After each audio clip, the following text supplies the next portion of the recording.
Moja profesionálna práca zahŕňa hĺbkovú analýzu taktík prežitia na ulici. Mojím poslaním nie je len informovať vás o potenciálnych hrozbách, ale naučiť vás rozpoznávať tie najjemnejšie, niekedy sotva badateľné signály nebezpečenstva. Pomáham vám zvládnuť metódy, ktoré vám umožnia reagovať na tieto hrozby nielen rýchlo, ale aj čo najefektívnejšie, pričom si zachováte vlastnú bezpečnosť a kontrolu nad situáciou. Trávim nespočetné hodiny prezeraním záberov z reálnych konfrontácií. Nie sú to len videá. Sú to živé lekcie zachytené v tých najextrémnejších podmienkach. Každý nový záber, každé otočenie hlavy, každý pohyb ruky odhaľuje nové detaily ľudského správania v strese. Vidím, ako sa mení hlas, prechádza z spokojného tónu na agresívne vrčanie alebo naopak na vtieravý šepot.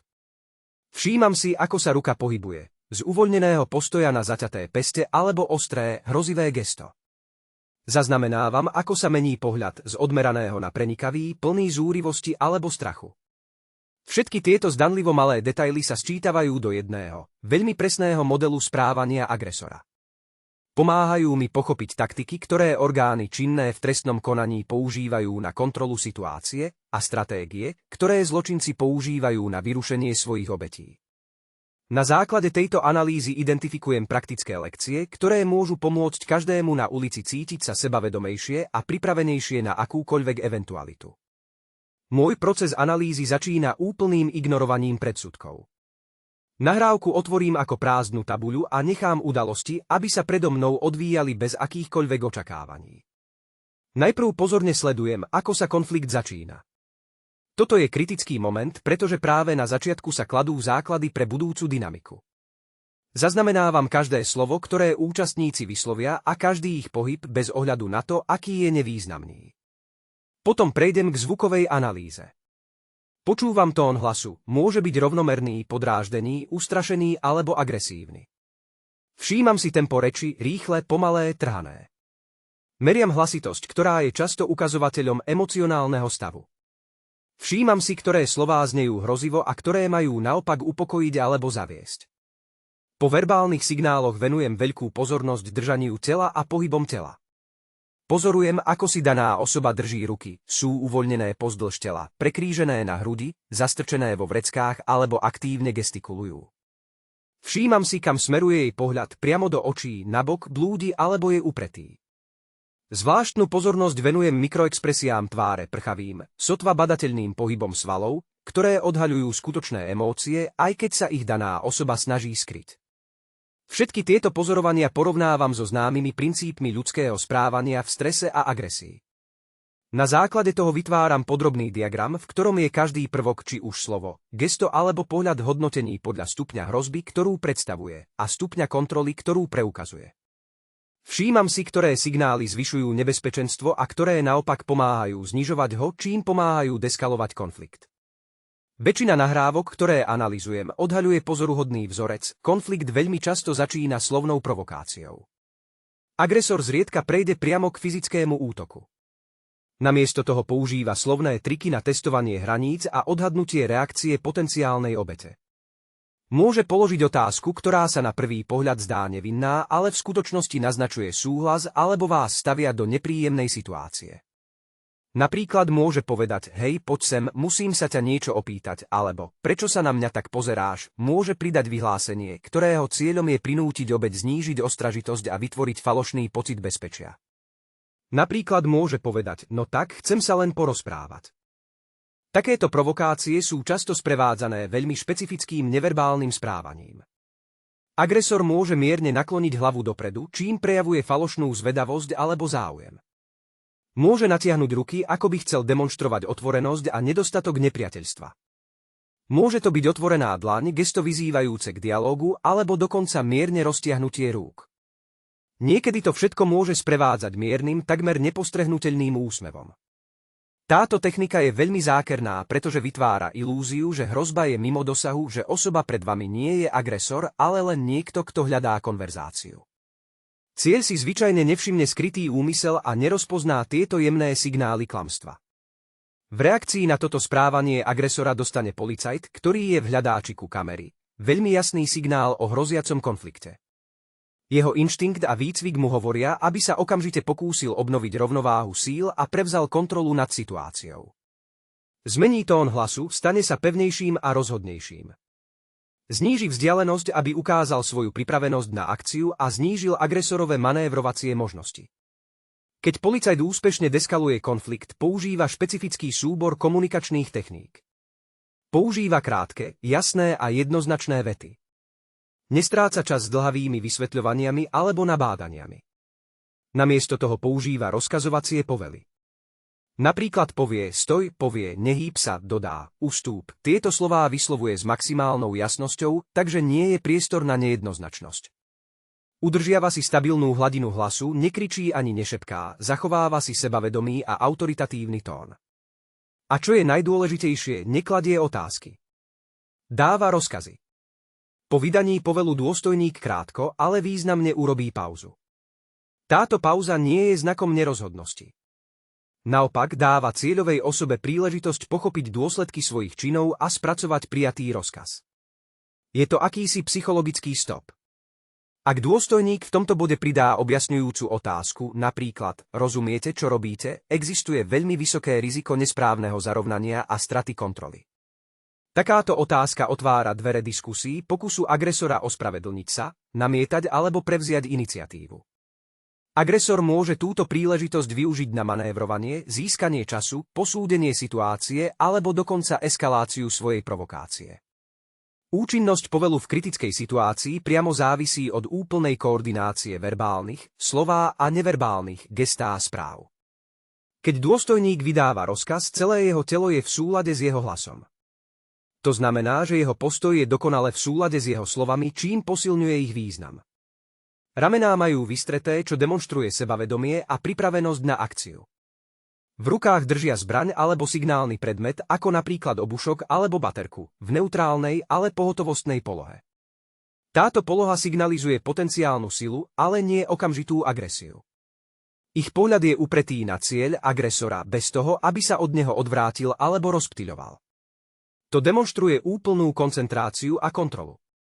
Ak sa pri vydávaní príkazu vyskytnú nezrovnalosti medzi slovami a gestami, napríklad ruky sú sklopené a oči odvrátené, obeť často vníma pokyn ako nepresvedčivý alebo neistý.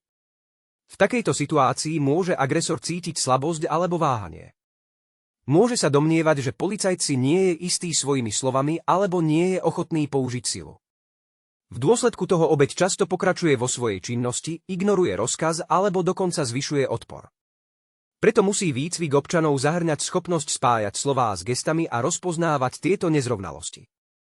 To umožňuje nielen efektívne vydávanie príkazov, ale aj správnu interpretáciu správ iných ľudí, rozpoznanie, kedy to daná osoba myslí skutočne vážne a kedy sa jej slová líšia od jej skutočných úmyslov. V niektorých nahrávkach dôstojník používa techniku, ktorú nazývam znovu získanie kontroly. Je to veľmi účinná technika, ktorá sa používa po tom, čo cieľ začne aktívne klásť odpor alebo ignorovať predchádzajúce povely. V tomto bode dôstojník náhle a demonštratívne presadí svoju pozíciu, čím zmení dynamiku situácie.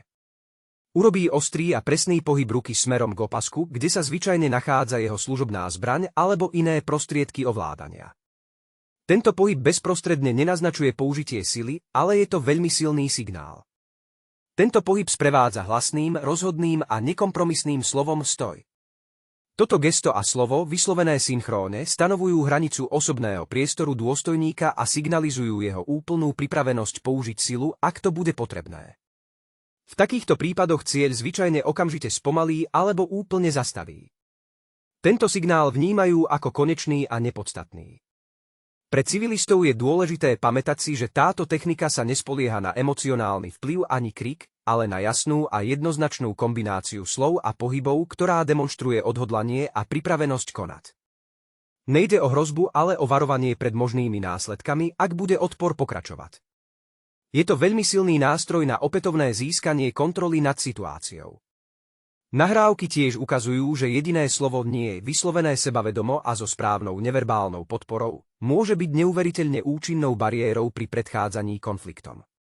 Policajt používajúci túto techniku zdvihne obočie, čím vyjadrí odhodlanie a sústredenie. Stlačí pery k sebe, čím signalizuje pevnosť a neochotu ku kompromisu. Mierne nakloní hlavu dopredu, čím zdôrazňuje svoju pozornosť a pripravenosť na konfrontáciu, ale nie agresiu. Táto kombinácia vytvára silný vizuálny obraz odmietnutia, ktorý je veľmi ťažké ignorovať. Táto kombinácia neverbálnych signálov, sprevádzaná jasným nie, vedie k okamžitému zníženiu aktivity zo strany cieľa. Agresor často upustí od svojich pôvodných zámerov, keď čelí neochvejnému odhodlaniu. Analýza ukazuje, že aj pri nízkej úrovni fyzickej zdatnosti, keď človek nemusí byť schopný klásť silný fyzický odpor, môže táto technika radikálne zmeniť dynamiku konfliktu. Kľúčom je precvičovať ju, kým sa nestane úplne automatickou, aby sa v stresovej situácii spustila inštinktívne, bez premýšľania. Je to silný nástroj sebaobrany dostupný každému. Jedným z kľúčových prvkov, ktoré neustále zachytávam vo svojich nahrávkach, je charakteristický pohľad profesionálov. Zachovávajú si to, čo je známe ako zúčastnené pozorovanie. Ich pohľad zostáva nesústredený, no smeruje horizontálne nad úrovňou očí agresora alebo partnera. To im umožňuje zachytiť nielen centrálnu časť scény tvár a hornú časť tela osoby, s ktorou interagujú, ale aj významnú periférnu oblasť. Vidia, čo sa deje okolo nich bez toho, aby posúvali pohľad. Ich oči sa neupínajú na jeden objekt ani na tvár agresora. Namiesto toho rýchlo, takmer nebadané, skenujú okolitý priestor a registrujú akékoľvek potenciálne hrozby alebo zmeny v prostredí. Tento režim pozorovania zabraňuje rozvoju tunelového videnia, ku ktorému často dochádza v stresových situáciách. Tunelové videnie je stav, keď sa človek sústredí iba na jeden objekt a ignoruje všetko ostatné. Výrazne obmedzuje vnímanie hrozieb, čím ho robí zraniteľným voči útokom z boku alebo zozadu, alebo mu bráni všimnúť si výskyt komplicov agresora. Pre bežných obyvateľov ulice spočíva praktické uplatnenie tejto zručnosti v tréningu neustáleho skenovania ulice.